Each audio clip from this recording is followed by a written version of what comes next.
So today we'll be going into the second tutorial, which is all about dabbers. So in this brush pack, there's actually 3 dabbers. So the first dabber looks like this, and the second one looks like this, and the third one looks like this. Okay.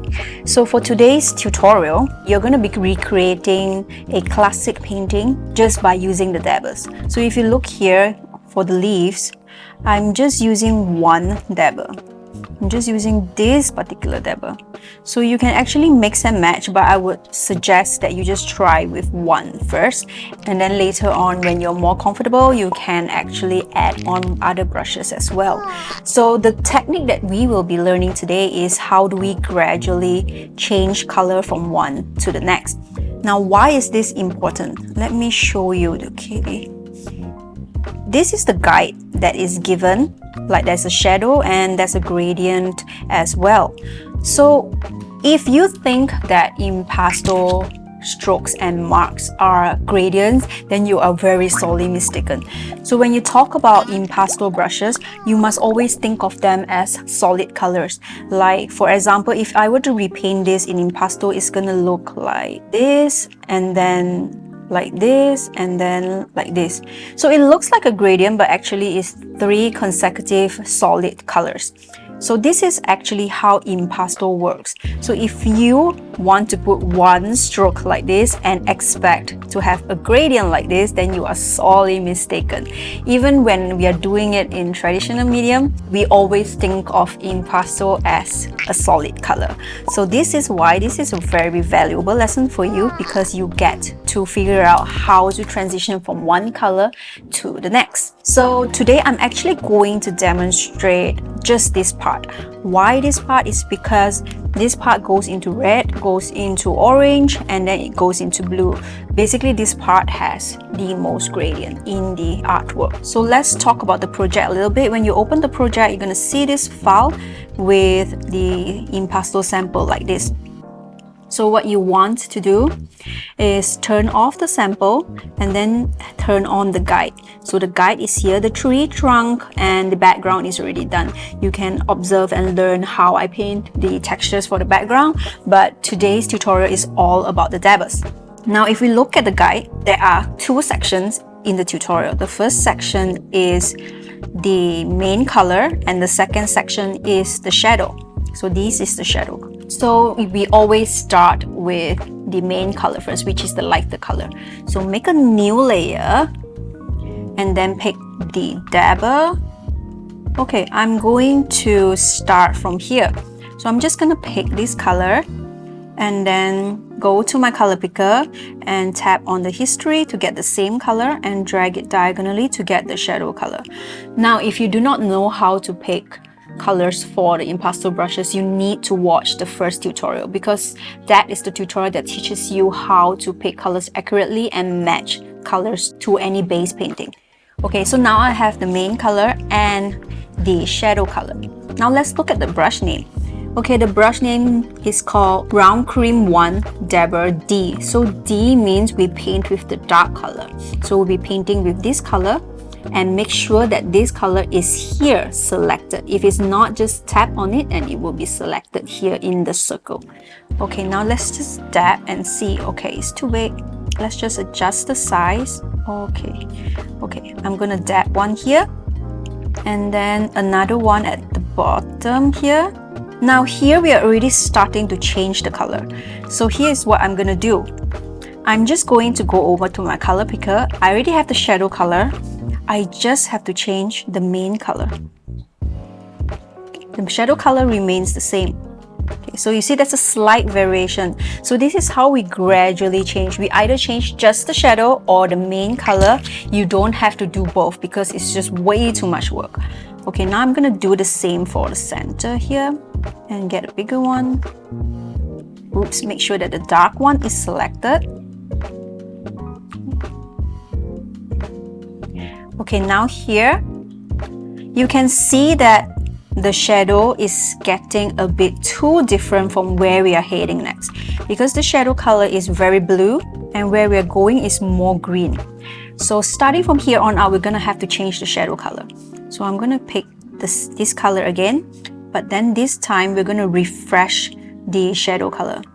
So for the shadow color, I'm just going to pick back the same spot and drag down and dab it down. Yeah. Okay, now you can see that there is a change. Because when you change both shadow color and the main color, the change is very drastic. So we can go on ahead and proceed. You can alternate like picking both or one at the same time, but make sure that you are really like looking at the color changes here. Now when we get here, it gets a bit interesting because I see variations of tones here. I see shadows and I see highlights. So I think I'm going to choose this as the shadow, and then I'm going to pick this as the highlight and see what happens. Okay, there's actually a variation going on already and I'm liking it. Okay, I'm going to change and vary the size a little bit. Okay, now here I see blue shadow, so I'm going to pick that blue and maintain the same green that we have for the main color. So when we look from far, you can see that it's gradually changing, but you see that there's some that is a big difference. So what we can do is we treat this as the shadow and we treat this as the main color, and we glue another one on top so that it gradually like shift. So now we have one section done already. I'm going to do this part to demonstrate. So for here, it's pretty simple because basically here is like the same thing. So make sure that I have a shadow color. Okay, and I can see that the colors are changing. If you use your brush, you can get more varieties in terms of the direction. Like if you see here, everything is just heading towards the same direction. It's like a repeatable pattern. So if you use your brush, it's going to be more random that way. Now we can see here we are already getting into another color already. So I'm just going to select this color as the main color and leave the shadow color the same and see what happens. Yeah, perfect. So now we have a green shadow but a yellow main color. So we can see that it's gradually shifting. So let's continue to shift. I'm going to pick the main color and shift here, but we can see this time we can't stay in green because it's too much of a difference. We're going to pick darker brown and okay, there we go. So now we have another one here. Then in the center where there's a lot of color changes, maybe you would want to use smaller brush size. I'm going to just try and use the same shadow that I use here. Okay, so when you're painting with impasto brushes from my brush pack, remember to use the dark color or the light color depending on the brush. So make sure you pick the correct one. Okay, now we can see here that the shift is too drastic, like green shadow and green main color, and then suddenly just brown here. So maybe this one I want to have a green shadow. Okay, so if we double check, green shadow, and then the main color is this color. Okay. Yeah, so it gives like a variation here. Okay, I'm just gonna pick this color. Okay, now for this part, it's gonna be easier because we can always just pick from what we have before. Okay, now we are gonna fully shift into this orange here. Okay, now from far, it's gonna look like this. So this is how you're going to gradually shift the colors for the main section, and you can either just change the shadow or the main color, but make sure to just check often and see if everything is repeating. Like this is really repetitive, and then if it's really repetitive, just use your Apple Pencil to do the stamp, because if you see every time it's a different one, but if I tap, it's the same one every time. So once you are done with the main section, you're going to have something like this. So this is just the main section. Then in the layer below this main section, you're going to create another layer and work on the shadows. So I'm just going to create a new layer, and then I can now build my shadows. So for the shadows like this, you can just pick it.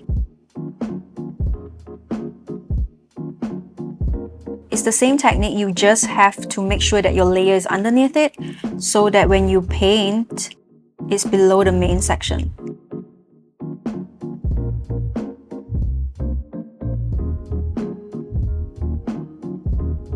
So make sure you're really looking at your history when you're picking colors, because usually when you pick colors, it's going to be available here.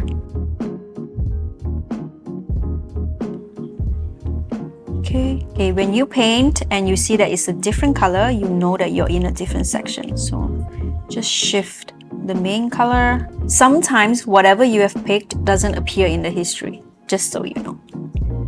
Yeah, so this is a bit more matching. Okay, now when you reach to the areas of your main section, you're going to overlay underneath so that it just appears underneath. Okay, and make sure to just check the color variations and adjust if necessary. Like for now, I think that the shadow is too blue, so I'm just going to shift it a little bit here to give a variation. Okay, the shadow is a lot easier than the main section because you don't have to worry about like your size variation and things like that because it's just right underneath, right? Okay, there we go. So just one section like this, and then you can just gradually use the same concept and paint the whole tree. So it's very important that you finish this tutorial so that you know how to shift colors and match to a base painting. So when you are done, you're going to have something like this. Just make sure to turn off the guide. So when you turn off the guide, you can see that maybe you need to add some shadows. Okay. So for example, I'm just going to use the dry brush. Okay, shadows as in these shadows to just frame it better.